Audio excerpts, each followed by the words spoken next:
তিস্তা মহাপরিকল্পনা দ্রুত বাস্তবায়ন দাবিতে সুন্দরগঞ্জে পৃথক পৃথক স্থানে গণমিছিল ও সমাবেশ।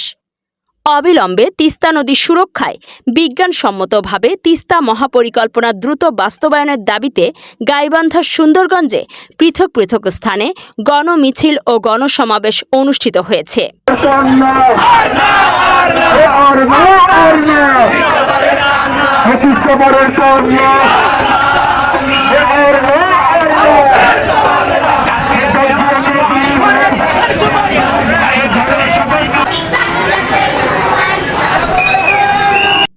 বৃহস্পতিবার বিকেলে তিস্তা নদী রক্ষা আন্দোলন সুন্দরগঞ্জ উপজেলা শাখার আয়োজনে উপজেলার মাওলানা ভাসানী সেতু পয়েন্ট থেকে এক গণমিছিল বের হয়ে সেতু পয়েন্টের বিভিন্ন এলাকা প্রদক্ষিণ করে এক সমাবেশ অনুষ্ঠিত হয়।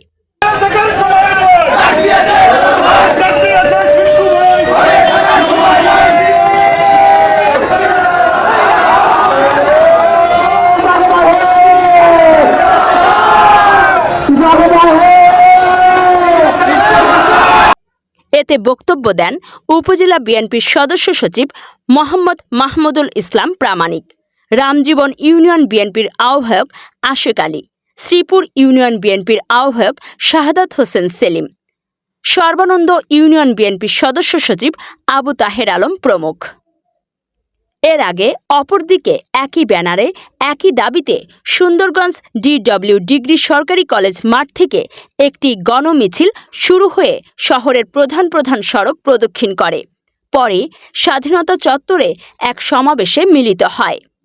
এ সময় উপস্থিত ছিলেন গাইবান্ধা জেলা বিএনপির সহসভাপতি ও হরিপুর ইউনিয়ন পরিষদের চেয়ারম্যান মোজহারুল ইসলাম, বিএনপি নেতা আরেফিন আজিজ সর্দার সিন্টু, উপজেলা বিএনপির সাবেক সাংগঠনিক সম্পাদক নাজমুল হুদা, কঞ্চিবাড়ি ইউনিয়ন পরিষদের চেয়ারম্যান মনোয়ার আলম সরকার, জেলা বিএনপির উপদেষ্টা MA মালেক, পৌর বিএনপির যুগ্ম আহ্বায়ক ও BRDBর চেয়ারম্যান ইফতেখার হোসেন পপেল, পৌর বিএনপির যুগ্ম আহ্বায়ক নাহমুদুল হক রাসেল, জামিউল ইসলাম জুমু, আরাফাতুল ইসলাম, উপজেলা মহিলা দলের সভাপতি বিউটি বেগম, উপজেলা ছাত্র দলের আহ্বায়ক ওয়ালিউজ্জামান মণ্ডল রিয়াল প্রমুখ।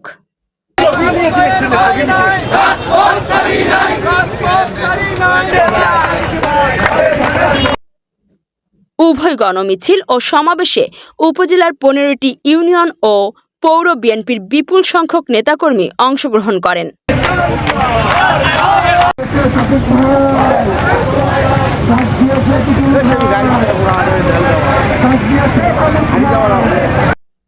আয়োজকরা জানান, তিস্তা নদীর ভাঙন রোধ, নদী পুনরুদ্ধার, কৃষি ও জীবিকার নিরাপত্তা নিশ্চিতকরণ এবং তিস্তা মহাপরিকল্পনা দ্রুত বাস্তবায়নের দাবিতে এ গণমিছিলের আয়োজন করা হয়েছে।